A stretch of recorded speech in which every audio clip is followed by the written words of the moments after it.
Let's get the truth from the Funk Master, Aljamain Sterling, joining us. There he is. Yeah. Whoa. Are we moving up to lightweight? What's going on here?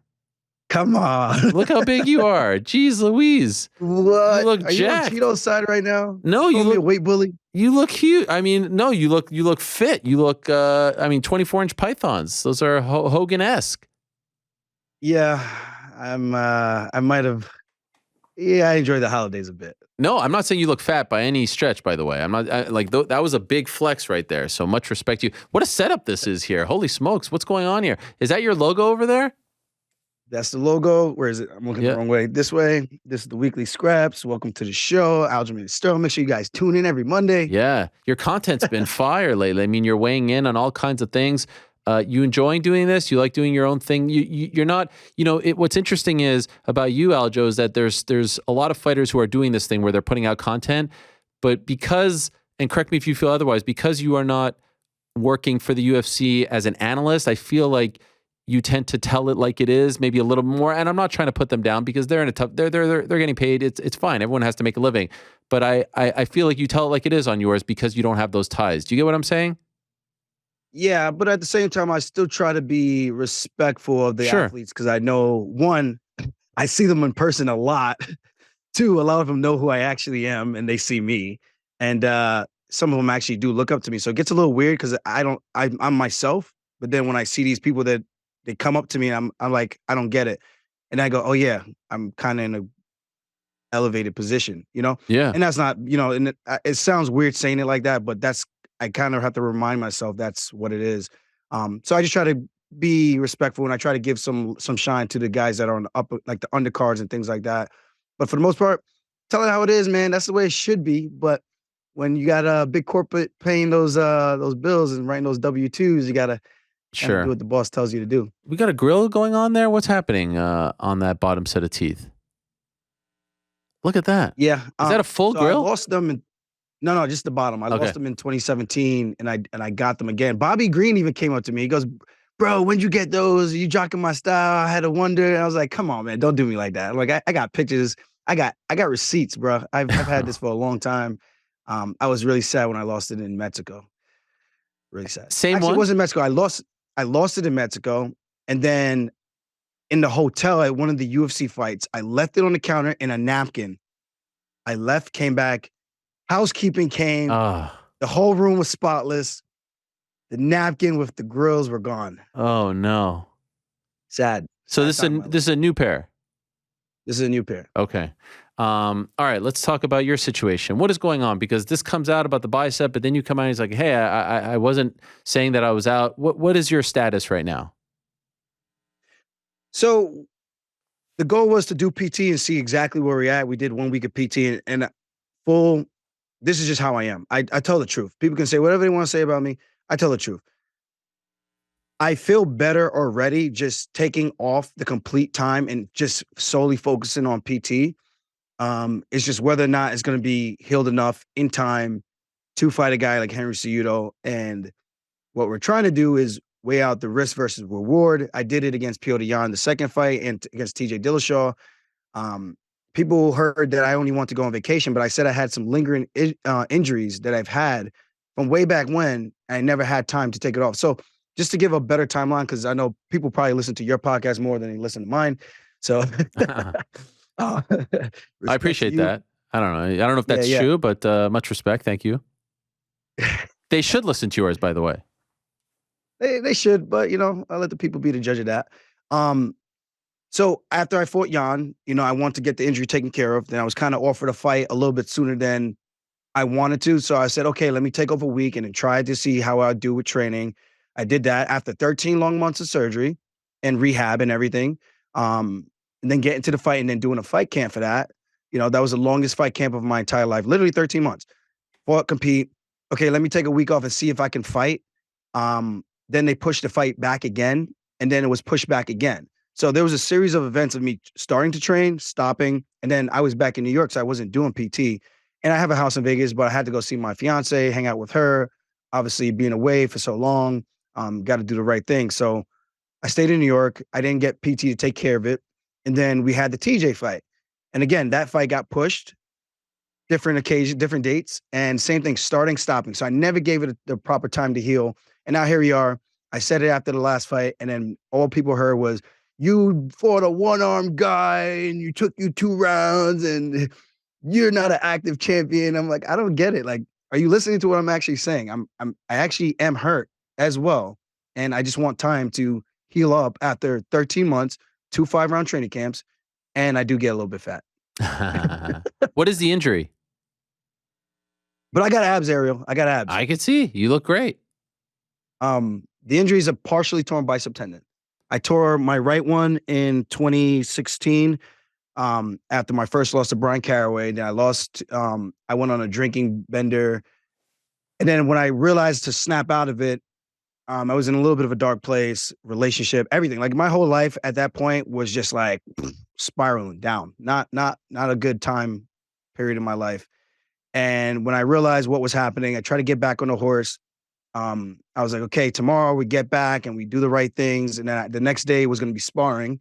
I was flying back home. And then what I tried to do was jump right into it. And I tore my bicep throwing a right hook, pop. Oh, Then my next fight was Rafael Sunsao.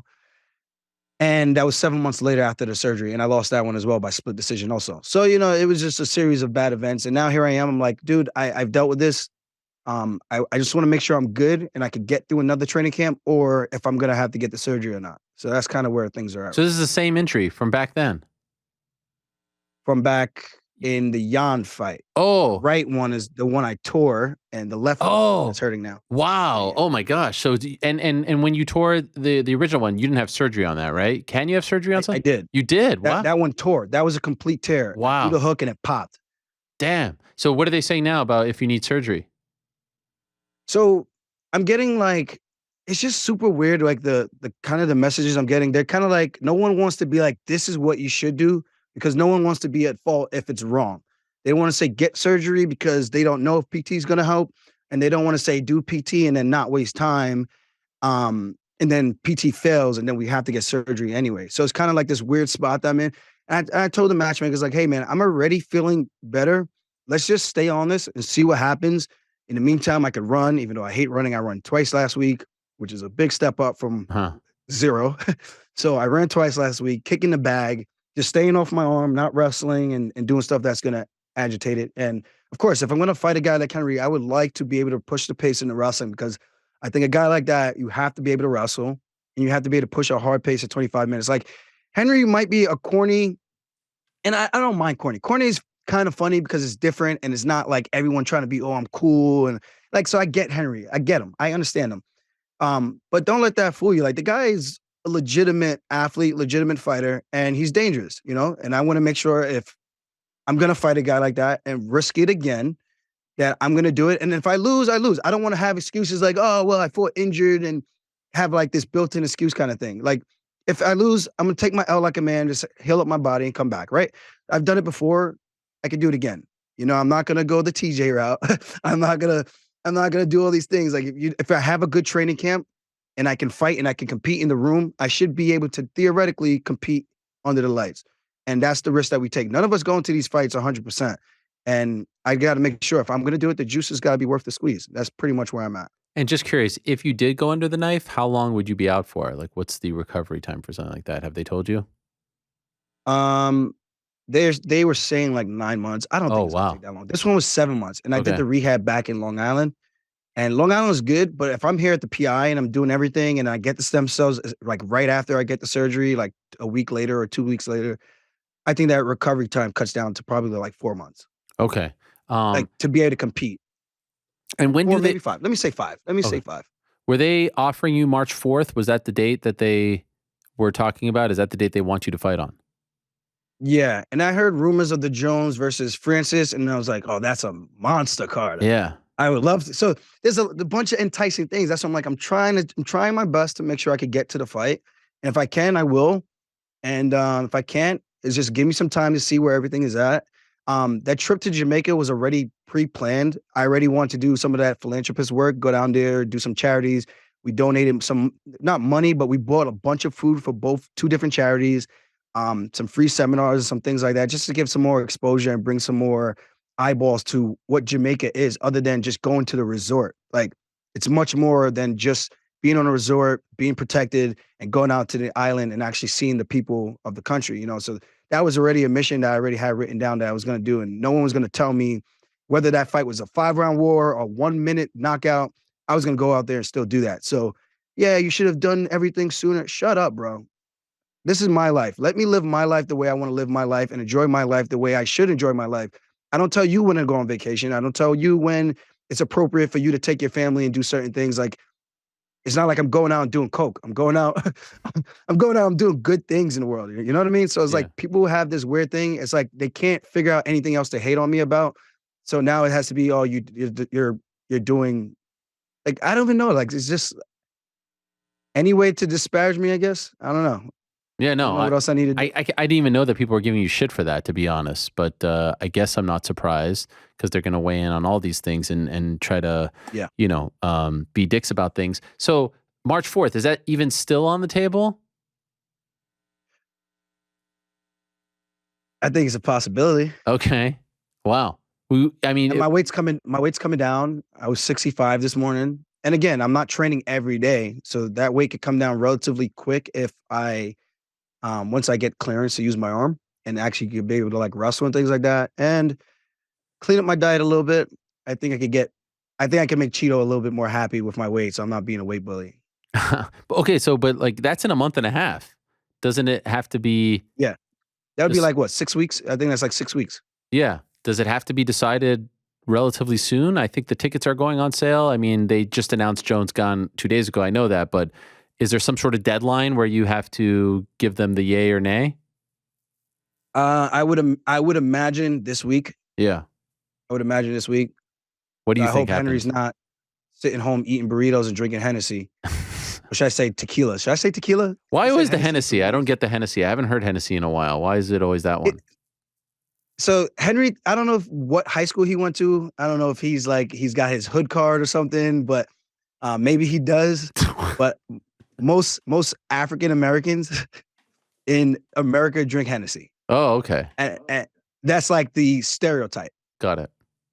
And when I was growing up in high school, that was a big thing. But I don't even drink Hennessy like really anymore at all. So it's kind of like it was kind of like one of those things. Like, I get what you're trying to say. You're funny.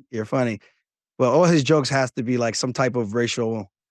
I'm like, yeah, I personally don't find any of them funny, if I'm being honest. yeah. I mean, you're two incredible athletes, and But I get the dig. I get the yeah, dig I of what get he it. was trying to do. He did like the Aunt Jemima thing. I'm like, Oh God. I get what you're trying to do, but that was probably not the right place for you to use that line. Maybe behind closed doors. Maybe, Henry. It's all Yeah, not skirting the not looking too line, good. whatever line Yeah, yeah, yeah. there is. So, what do you think happens? Like, what does your gut say right now? Do you think you're fighting March 4th or not? Um, I think we're gonna find out this week. I'm very optimistic about it. And at the end of the day, these guys are all my sons, man. I birthed all these kids. I'm gonna impregnate them one by one. Take Okay. them down, hump the legs, Ariel. Oh Take them down Jesus. and hump the legs. Okay. All right. By the way, you get pay-per-view points. Oh my god. Yeah, yeah, yeah. So that's the That's a good biggest thing. one. Yeah, yeah. And clearly, I'm joking. I'm just saying everyone's like, "Oh, you just sniff the crotch and hump the legs." So that's the joke. Play on Sure, sure, words. But sure. I'm gonna Yeah, of course. But keep that, it I good mean, like this. that would be that would be a huge one. I feel like that would be one of the bigger ones that you've been on. Yeah. I'm still waiting for the pay per view numbers to come back for UFC 280. Okay. I saw the ones for UFC 273. Those did fairly decent. See how this one comes back. And I'm gonna say I'm the big motivating factor on that UFC 280 card. I was probably the one why everyone was reaching into their pockets and throwing out their hard-earned money to watch me fight. And I don't think this is gonna be any difference. I think the co-main event between myself and Henry should be the main event over Jones and Gane. Wow. Everyone wants to watch us. Really? You being serious when you say that? Why? Uh, this is my sense of humor. Oh, I'm being I silly. feel like you can make that case. I don't know if I agree with it, but I feel like you can make the case. Former champion, two division Wait, champion, gold medalist. Like we could sell that. I feel like that's a legit it's like thing. it's like a backhanded compliment. No, I mean I You feel don't like agree with it, but you say I to mean make it's the John case. I'm like, Jones. By the way, No, I'm joking. it's They're a closer big now dog. that it's not Francis. I mean, with all due respect, right? Jones versus Francis Yeah, is like, well, yeah, I would say there's actually an argument for that. yeah, I that's would what I'm say saying. I'm actually saddened by that. I'm not gonna lie. Can we talk about that? How do you feel about this situation? Because am I crazy for saying like, you've sometimes not been on the same page, you've been outspoken, you haven't reached a situation like Francis where it was like the contract is up, and all this drama, but to now see him walk away and to see the way it was handled on Saturday and all this stuff, how do you feel about it? If I'm being honest, I'm gonna say I think both sides of the party messed up. Um, I think Francis needs the UFC in regards to continuing his rise into the mainstream. Like people know who he is, but I think for him to get to that next level, he beats a guy like John Jones. That's like undeniable. You know what I mean? Now he goes out, he's a free agent. How much money is he going to really generate from these other promotions? I don't know. Like I have no like inside information to know what that looks like. Can he get the Tyson Fury fight? If he does that, okay, good for him because I think that's going to do huge numbers. Maybe because maybe people don't think he has a chance. But if it's the small gloves, like they were teasing the small gloves, that's a very interesting boxing fight. So I look at it like that, and I look at the UFC. You let the baddest man on the planet walk over what? Because the guy wants to do a boxing fight while he's still under contract. I mean, Connor did it. Why can't Francis do it? And I don't know if that's the reason, Hmm. like why they didn't agree. I'm sure there's a bunch of things we don't see behind the closed doors, but I think Francis has gotten to a huge position in his life. I know he's very grateful, the same way I am. Like when we come from where we come from, and I'm nowhere even near close to where he's come from. But I know having nothing and being able to now have all this wealth and be able to take care of your family and things like that. That's really all because of the UFC, on that platform. Outside of that, I don't know if he goes to a Bellator, will he do the same? I don't know if people are going to be tuning in to watch Francis and Bellator. I don't know. So I don't know what the strategy really is. I just hope whatever he does, honestly, it's the best financial means for him. That's what I hope for. I just feel like that fight should have been a one-off, or maybe that should have been some type of negotiating factor. Because I think that's the one that's going to put him at this meteoric place in his career. If that's what he even wants, maybe he doesn't even give a shit. But Maybe they he doesn't won't even do a care. one Maybe off he just because wants to make money and have his freedom. what if he knocks out John and then he walks away? Then it's like a real problem, right? That's cold. That's literally a mic drop. I know, That's but a mic they dropper. won't put themselves in that position, right? Because now you can't make money off the guy who beat John Jones. So there had to have been more fights tacked on to this.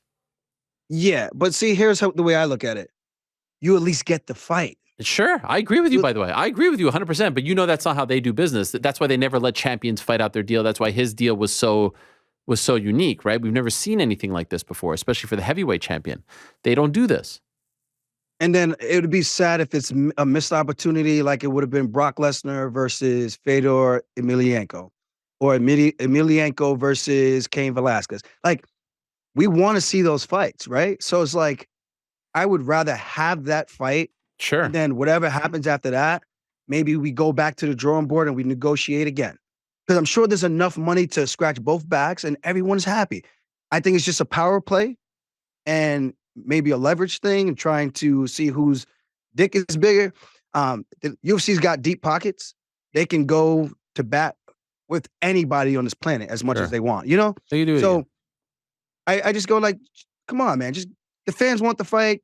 Let's figure out a way to make this fight happen. That's just where I'm at with it. How do you feel about the way it was, kind of positioned? Like, he wants easier fights, essentially saying like he doesn't want to fight John Jones. That didn't sit well with me. How about you? As someone, you've butted heads. You're a champ. I thought of you during all of that because I was like, man, if you say that about Francis, who else can you say that about, right? It's easy to say people don't want to fight anybody. I mean, at the end of the day, I used to fight for no money, and then when I realized that your body is actually compromised after doing this, after a couple of years in the sport, you go, maybe I should actually care about the money. Hmm. And I think that's all it is. Francis cares about the money. And he even said it's not just about the money, it's about freedom. It's like you're giving up the freedom for the money. He thinks there's a middle ground to have both. And I kind of agree with him. Yeah. Um, and again, I don't know if it's because you don't want to set a precedent for now all the other fighters to have this thing, or well, Francis did it. Well, why can't I do it? If he did it and I'm in this position, that can definitely happen. But the UFC time and time again has nipped that in the butt multiple times. This ain't gonna be no different. You know what I mean? So it's just like the UFC could do whatever they want to do.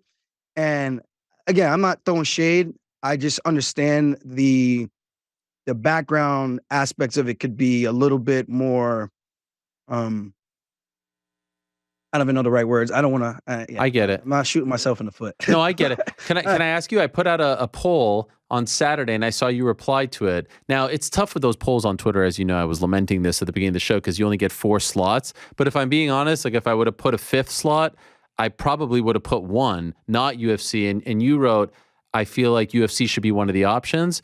Do you think that there's a chance he comes back? Because I think there's a chance he comes back maybe in a year or two if he gets this boxing thing out or whatever dream he wants to live out. But now I don't feel like there's a chance. Do you feel otherwise? I don't know. It's tough. And even going back to what you were saying about the fighting thing, being afraid to fight people, I don't think anyone on this roster is afraid to fight other people. I think it comes down to risk versus reward. It's got to make sense, you know, depending on where you are in your career, what you're getting paid to do it in your career. Like even that whole thing with Paulo Costa is a little bit weird because I'm like, this guy fought for a world title and he was talking about 70-70. I was like, is this like a typo? I don't understand that.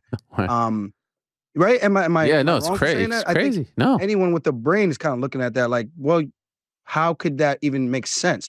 Maybe it was his old contract, and I get that you have a contract, you have a contract. Um, but certain things can be handled better behind closed doors. You know what I mean? So, um, and I learned this the hard way. You know, I learned this the hard way. I will say I was one of those guys thinking that I was going to come in and change things. I'm like, no, this is not the Aljamain Sterling business. I can treat my stuff and what I do as an Aljamain Sterling business, but at the end of the day, we fight for the UFC. So I have to understand that I'm playing by their rules, and to make them change things just for me, all these other people have tried to do it and it didn't work. So why should I feel like I'm anything different? And you could say that's good or bad way of thinking, but I would rather be in the business with them than trying to hurt myself and the business at the same time when we could just make money together. That's the way I kind of look at it now. Um, so yeah, I don't think Francis is afraid of John Jones by any means, but if he's going to fight a fight like that, I'm pretty sure it's not down to being afraid. It's comes down to maybe a small little minute thing on, maybe not minute, but maybe a small detail on the contract that he wanted that the other side just wasn't willing to give. by the way, how are things with you in the UFC now? I think we're good, man. Like I know Dana even said it. He's like, I don't do myself any favor on social media. It's like, dude, I get it because on social media, I am a little bit more outspoken. I engage with the negative. I engage with the positive. Some people only see the negative, and I see a lot of positive. I like things. Like I enjoy my phone like anybody else. So going back to your question, I have great conversations with Dana, great conversations with Shelby and Hunter, and even Mick. I've been to Mick's gym down in Houston before. I like these guys are super nice people. They're all, to me, I think down to earth, chill people. Maybe it's because of the position I'm in, while they're more cool to me. I don't know. Or maybe we're just cool when we talk to each other. Um, they're human just like us, man. I think if you learn how to manage the relationship, I think that's really what comes down to. And like I said, I learned that the hard way. And that's really because I never had the means of communication with those guys. So I think now I'm in a little bit of a different spot. And I can honestly sit here and say, like, I'm happy where things are at. Things can always be better. I would always love more money. Who doesn't want more money? I'm pretty sure you would love more money because it just means more opportunity, more options to do things, you know? It just gives you opportunity. Money is opportunities because that's really all it is. And by the way, if in fact you don't fight on March 4th, is it Henry regardless? Like, is that the guy? Have you been told that's the guy that you are fighting next? I'm either fighting Henry or Sean. Hmm. So how does that If work? Henry wants to wait for me, he can wait. Or if he wants to take the easier fight, what he thinks to be the easier fight, and fight Sean. If he wants to go beat up Sean, go beat up Sean. So And if you don't fight on March 4th, is Henry fighting Sean O'Malley? Is that what you're saying? that's not what I'm saying. Okay. I'm saying if Henry wants to wait for me, we can fight. But if he wants to say, I don't want to wait any longer, Give me a fight right now. Maybe Got it. they do an interim. I'm not mad at the interim. At the end of the day, an interim means both guys get paid, right? Because they're gonna now have a belt and they're entitled to pay-per-view points. I'm in favor for anyone on pay-per-view on the main card to get pay-per-view points, even if it's 25 cents or 50 cents per buy. Mm, I think there's a reason why you're on the pay-per-view card. So it's like, why not? So that's just how I look at love things. it. I just try to be fair, yo. I I'm love trying to be that. fair. I love that. Yeah. I've So never heard a fighter say that, to be honest. That says a lot about you that you would say that. Much respect. But going back to the Sean thing, or even the interim thing, is that on the? Are they telling you if you don't fight on March 4th, we're doing a bantamweight title fight, and it would be an interim if you're not on it? they didn't say those exact words, but it's just two different scenarios. It's either I fight Henry in March, April, May, or if I'm going to be out longer than that, which means I probably end up getting the surgery. Got And it. I probably won't fight till either late July or not late July, probably July, depending on the timeline, right? So it depends later in the year. I would just fight later in the year. I don't want to put a month on it. Um, and then if they did decide to do an interim, then both champions will get paid, which is cool. I'm okay with that. I think everyone should make money, man. I want to see even the guys that I'm fighting. I want to see everyone get paid. Unless you're fighting me and you got to get 2 checks, that night you're gonna have to only get 1. I get it. I get it. By the I way, go home with both checks, baby. how do you feel about them deciding that Henry was going to be next for you? Let's say, it is March 4th and it's you versus Henry, as opposed to Sean, who there was some talk going into the Jan fight that if he won, he would get it. A case for Cheeto, a case for, Henry was the guy, clearly. How do you feel? It, it's a little weird because I do wonder if Sean knocked out Jan. Let's just play devil's advocate. Sean knocks out Jan. Does Dana and Brass honor what they said and said whoever wins this fight is getting the next title shot? Or does Henry still come in and throw a monkey wrench into everything? You know what I mean? So that's the only thing that was kind of a little annoying, if I'm going to be honest. And because I'm looking at it like, okay, I get my golden ticket right here. I'm fighting the golden. Give me your chicken. This is Khabib versus Conor. I'm getting the golden goose egg. I'm getting Sean O'Malley. Give me sugar tits so I could take this guy out and make a lot of money while doing it. So that's the only thing I was kind of like, not too happy about Henry coming in because I didn't think he was really a draw, but it seems like a lot of people are actually interested in buying this fight, which makes me more inclined to take the fight because I'm like, oh, all right, cool. I get to fight an actual very tough dude, and I can actually make a lot of money doing this as well. Even though I still think Sean sells more. That Aljo Coleman was actually pretty funny. Sean, you get a clap for that. That was good. That was good. Different, little original. So yeah, that's the only thing. I didn't know if Henry was serious or not about coming back. And now that he's back in the testing pool and everything, probably healed up his body during his 2.5-year layoff with God knows what. But as long as he's healthy, that's all that matters. I'm just gonna sip this tea because I don't know what he was doing in that time off. Oh, my. I'm sure it wasn't just eating burritos. I'm sure he was planning his great return. So it is what it is, man. People found a loophole, and I think everyone should take advantage of this loophole. Do you think TJ is doing that right now? I don't see why he shouldn't, because I think I look at TJ's situation differently. It's either he's going to do that and see if he can legitimately actually get back, or he's going to do that and he's going to be happy that he's going to at least be able to play with this kid for the rest of his life. So either way, it's a win-win for him, right? So I'm in favor of anyone like there's like this thing called BP 157 that helps with recovery. It's now banned from USADA, which is the dumbest thing because it's not a PED. They told me it's not a PED. They then said it's not illegal. So then I go, well, if it helps with recovery, it's not illegal, it's not PD, why can't we take it? There's no reasoning that they have that even makes any kind of sense. They don't even have a reason. They just go, yeah, because USADA just says you can't take it. And that's kind of messed up because we're talking about our livelihood post-fighting. So we got an injury that's major. Why can't we use something that's going to help enhance the healing process? Especially if it's not a PED as the way they describe it. You think TJ fights again? I think TJ Dillashaw comes back and he fights again, and I would be very happy to welcome him back, and we could do it again. Or, I'll be there watching. I'm a big fan of TJ. I'm a fan of all these guys. I'm a fan of the sport. That's why I got this podcast, the Weekly Scraps. Oh, and I got a movie coming out. Whoa! My first movie. What is it called? What's your role? I got a small part, but it's a very, very powerful story. It's called Grace Point. We got some cool actors: Johnny Lowe, Sean Carrigan, um, James Stormy, Andrew McCarthy, I think his name is. There's some nice actors in this one. Chris Weidman, Dean Thomas. We all got some speaking lines in this, so I'm actually very excited about this. It's supposed to be at Is the this the Santa Rory Barbara Karp Film. movie? Roy Cart put me in The there, man. man. He plugged me in, so very gracious of that. So people can see how I um put together my acting skills for Piotr Jan and how I was able to come out. This is why people hate me. Yes, This is yes, why yes, they hate yes, me. yes, yes, yes. Oh, Rory's the man. He did the CM Punk series, a bunch of 30 for 30s, looking for a fight, all that stuff.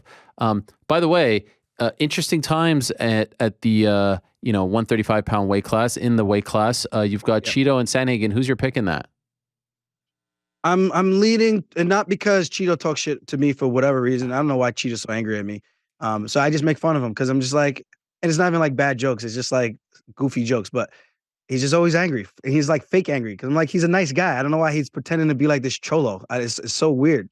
Um, uh, I think Sandhagen, because Sandhagen hasn't been in any fight of late where he was like significantly losing and then having to come back with a knockout shot in order to win. You know what I mean? So I think if you look at Cheeto, he's powerful. He hits hard. He's going to plant his feet in the ground and he's going to he's mean. Cheeto's a mean dude when he's in there. And that's what makes him dangerous. But you can't keep losing every fight and then coming back in the 11th hour and then stealing the rounds. And that's what kind of reminds me of him, kind of reminds me of Piotr Jan, because Piotr Jan had a kind of reputation for doing that as well. And that's why I felt super confident about him. I'm like, the guy's not going to be able to touch me because I'm not going to sit there in front of him and let him hit me. And I think Sandhagen's pretty much the same thing. A lot of footwork, now mixing in the wrestling. He was losing to Frankie Edgar, Cheeto. He was losing to Dominic Cruz and came back, hit beautiful knockouts, Cheeto. I'm giving you credit. Learn how to say thank you um, and smile. But you can't lose 12, 13 minutes of a fight and then expect to just always land that knockout shot, which always keeps him in the fight, but that's not realistic. You're going to eventually fight a guy who's more durable. He's younger. He's not fighting a guy who's past his prime. Um, and again, Cheeto's got some good wins. I don't want to discredit him, but at the same time, you gotta look at those things when you're breaking down and analyzing these fights. And I think it would be disingenuous to go, those are the same caliber of opponents that Sandhagen has fought. And I think Sandhagen just has a little bit more tools and more ways to win that fight. By the way, last thing, surprised that it's Henry that they're talking about. I thought maybe it would be Raul Rojas Jr. as your next guy, given his confidence. When you see Give me Raul, baby. Give me. This might be child violence right here. I don't know. when you see his comments, he said on my show that he was down. I mean, obviously you're going to be confident, but when you see that, do you laugh? What do you think? I've trained with the kid before, and if he's really that froggy, I mean, leap, motherfucker, leap. My gosh, it's crazy. Dana, where do I sign? Dana, where do I sign? Hey, I got nothing but love for the kid like Raul. Like I said, I want to see everyone get paid. I want to see him grow into the athlete that I know he could become. He's super talented, super young. He has a high ceiling. He's wild, invincible right now. He's very durable because he's so young. He has a style that's going to have him having so much longevity because of his grappling and his tenacity. He reminds me of a younger me, how often he would shoot and how reckless he would throw his strikes just to get into his shots. Now I'm a little bit more calculated. I take my time with things. And it's fun to watch. I like watching the kid. I think his ceiling is very high, and I think he's going to beat a lot of guys on his way up to maybe one day fight for the belt. I would be surprised if he doesn't fight for the belt. He's that talented, But you got him, you got Umar, you got Adrian Yanez. You got a lot of these guys who are really good. You got the Basharat brothers. This bantamweight division is by far the most competitive and stacked division, bar none. Yep. I even think 155, 170, they don't have the talent depth that we do in terms of skill for skill, conditioning. We're way more. I think we're here. We're the top of the crop right here, man. The cream of the crop, whatever you want to call it. I don't even know how these sayings go. Couldn't agree more. And the other thing about 135, I agree. I've said it. I think it's the most stacked, the most competitive. It's also the youngest, and it's also the one where the majority of these names that we're talking about, none of them have fought for a belt yet, right? At 155, a lot of these guys have had their crack. But, we talk about Cheeto, we talk about Sandhagen. I know he had the interim. Henry's coming back. O'Malley hasn't fought for the belt. And then the youngsters like Umar on Saturday, Nurmagomedov, like this guy, I feel like we're a year away from him really being a serious contender. Yanez, Ricky Simone, Raul Rojas. I mean, it's a really, being the king of this division, man, I feel like you must feel like there's 1,000 guys just coming for your neck. And it seems like every day I see 1,000 different people saying that you're not the real champion, which must be a weird thing, right? I mean, every day it's like another. I don't get how people can still cry about the decision because I held his back. I'm like, I didn't just hold his back. I punched the guy. I rendered him defenseless for literally four of the rounds. So I don't get it. I mean, I get you could say it was close if you want to say it was close, but if you look at who actually did what they wanted to do in that fight, I did what I wanted to do in that fight. He didn't.